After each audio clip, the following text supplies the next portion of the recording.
been a little while since I've been up here, and I guess the last thing that I was working on was my weavers, getting those lined out a little bit better, lubricating them and a couple little bugs to work out. And before that, I was doing my regulator rectifier locomotives where it was a concept to get constant speed over a track where there was varying voltage. It worked quite well, and I may run some of those today. There's one right there. But like usual, when I'm left to my own devices and there's no camera, it's pretty much old Alcos for me. That's what I like to run. I know they're not the most popular and most accurate. I mean, O-27 is not very accurate in terms of scale, but they look cool and they run well, and I have fun with them. That's what this is about. But one of the things I kind of stumbled into this last month was a book that basically documented with pictures the New Haven locomotives of the 1950s and 1940s. And one of the things I learned about was the Alcos that New Haven had.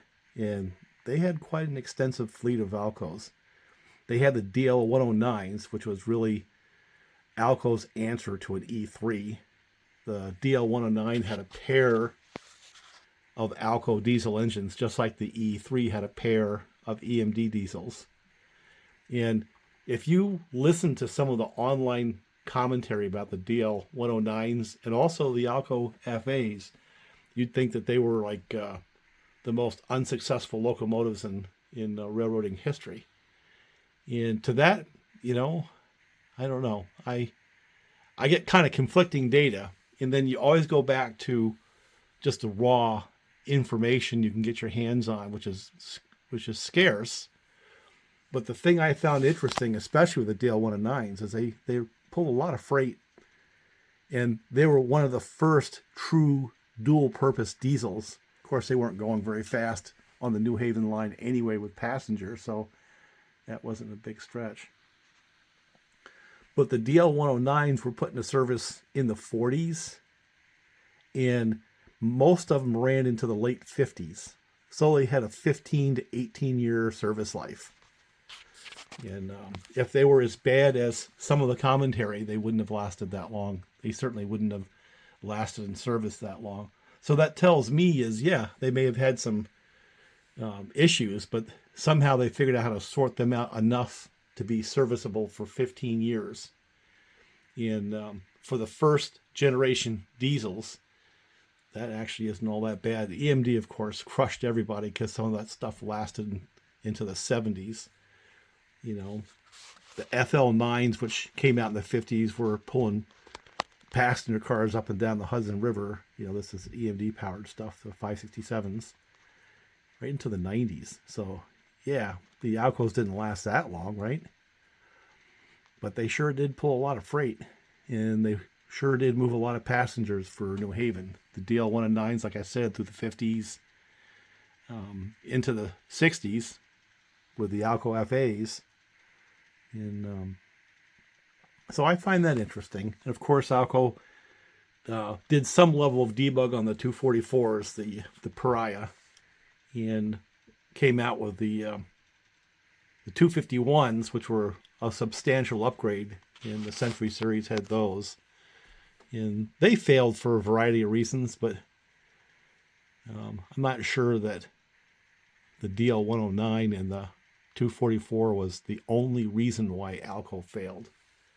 And again, this is me stripping away the commentary, which would make you believe that's the case, and just looking back at the fact when I start going through the rosters of these railroads, they had those Alcos pulling stuff for a long time. They pull a lot of freight.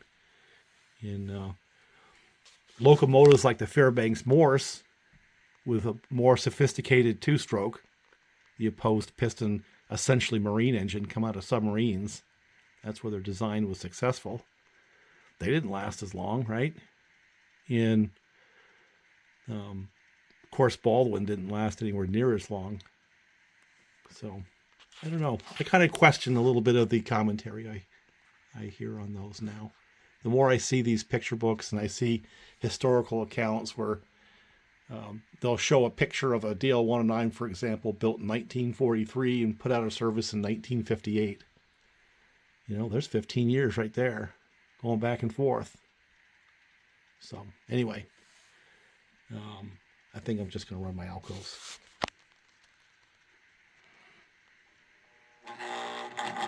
It takes a little while for them to warm up.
And there's one more thing that's kind of in common with the railroads that I have interest in. Boston and Maine, the New Haven and Hartford, which is the same thing basically. Delaware and Hudson and all that. Of course, there was a few others, but they had a connection to the western side of the Hudson River in the Middletown area, Maybrook and places like that. There was a bunch of railroad activity, which no longer really happens there. Those railroads pretty much dried up and went away. And of course, New York Central going through Albany, west out to Syracuse to Buffalo, pretty much, beat them economically with the rail freight lines going into New England. Of course, the passenger service went away too. So the need for having those small railroads and that connection in the Maybrook area, I guess, went away. But I don't know. It's just a period of history that I find interesting. And as I start looking for a direction with the model railroading, finding locomotives and cars of those rail names is kind of where I go. The old Alcos and New Haven and Boston and Maine and Delaware and Hudson, I find interesting. The one thing I have not found is DL-109s. Now I know MTH had them, but I don't believe anybody else had models in the O gauge or O scale of those Alco locomotives. So something to look out for in the future.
Of course, for me, the irony in all this is, yeah, Alco was pretty prevalent in the New Haven scheme of things, and Alco failed, I guess, in 1960s, late 60s. I think it was 69, I think is when they finally met their final demise. Montreal Locomotive Works labored on for a while. Of course, New Haven did a lot of electrification up and down the corridor from New England down into New York City. But the real irony for me is the Alco 251s ended up being bought out. The rights to make parts for them and support them got bought out by Fairbanks Morse.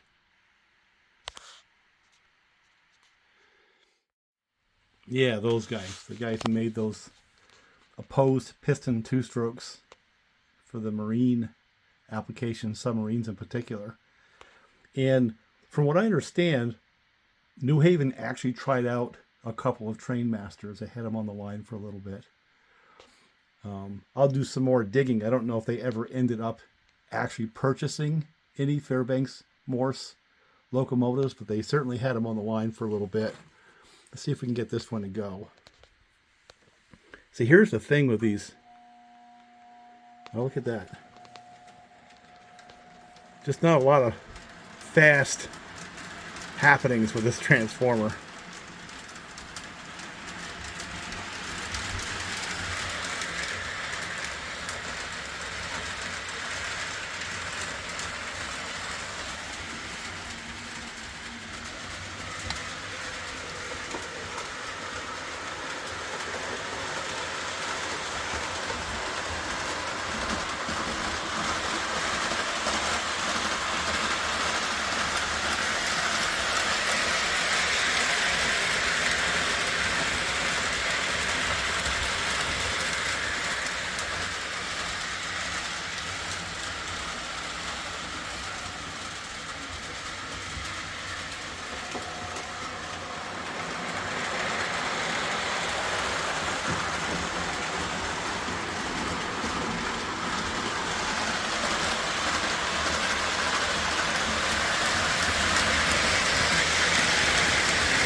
Now that one right there is a K-Line branded model, and it is a fine running version of those things. In a much later version of K-Line, of course, this was right before Lionel snuffed them out. But that's a very, very, very nice running model. If you can ever get your hands on one that's in good condition, highly recommend it. So that's an MTH.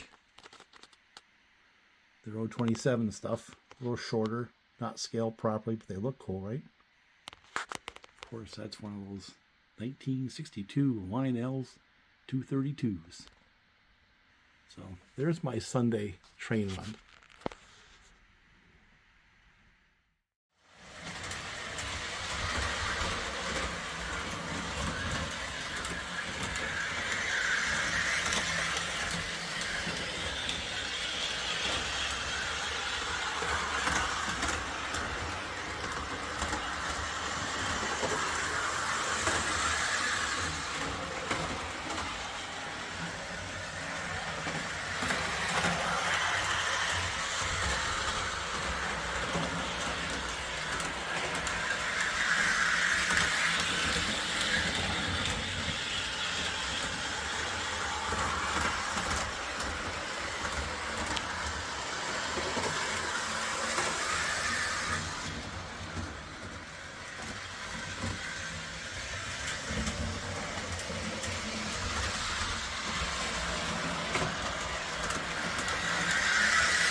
So these guys here, Bud Cars, that's a whole nother story. You know, they effectively should endear themselves to any old truck driver because they had a pair of 6110 Detroit diesels in them, and that in front of Allison automatics. Now, of course, most truck drivers don't like Allison automatics, but they have their place. And the funny thing is, I had an old Terex scraper that had Detroit 6110 in the darn thing. What a noisy, smoky old beast. But, you know, these things had two of them. That's a fair amount of horsepower. They were like 230, 250 horse, that range.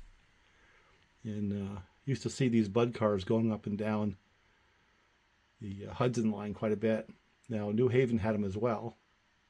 Of course, pretty much everybody who did passenger service on the, you know, commuter type stuff where there wasn't a lot of passengers, these were a whole lot more cost effective than a full train. So I probably will end up with more Bud Cars. Now this is a Williams, so it's a O scale, so it's a little bit too big for my layout. Now Lionel did one, and they're not very expensive. They go for about $100, and they're kind of based on that same chassis you see with the old Lionel GP7s, you know. So they may show up. Now the trolley stopped out there somewhere, came off the track. So I think that's the end of this video.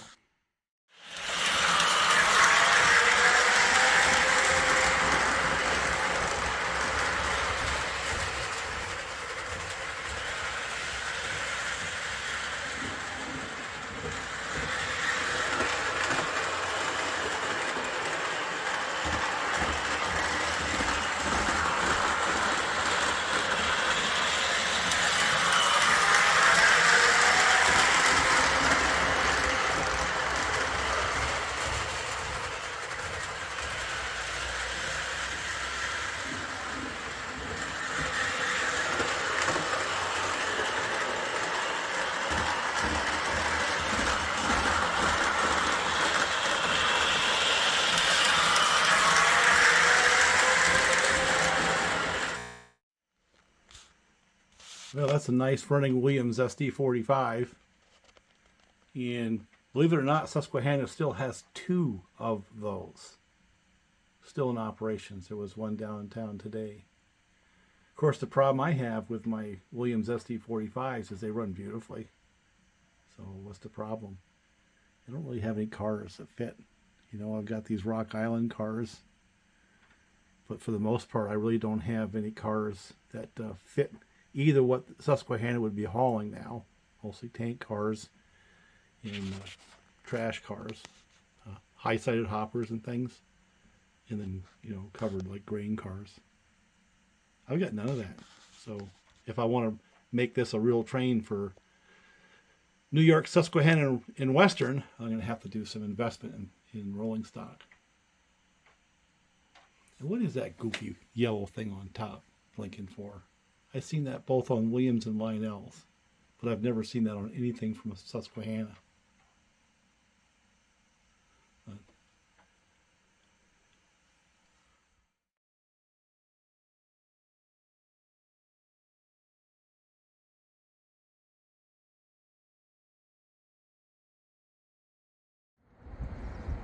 Yep, same dreary day, same location, and I've been watching those two headlights down there for a while. One of them started moving, so I figured I'll take out the camera.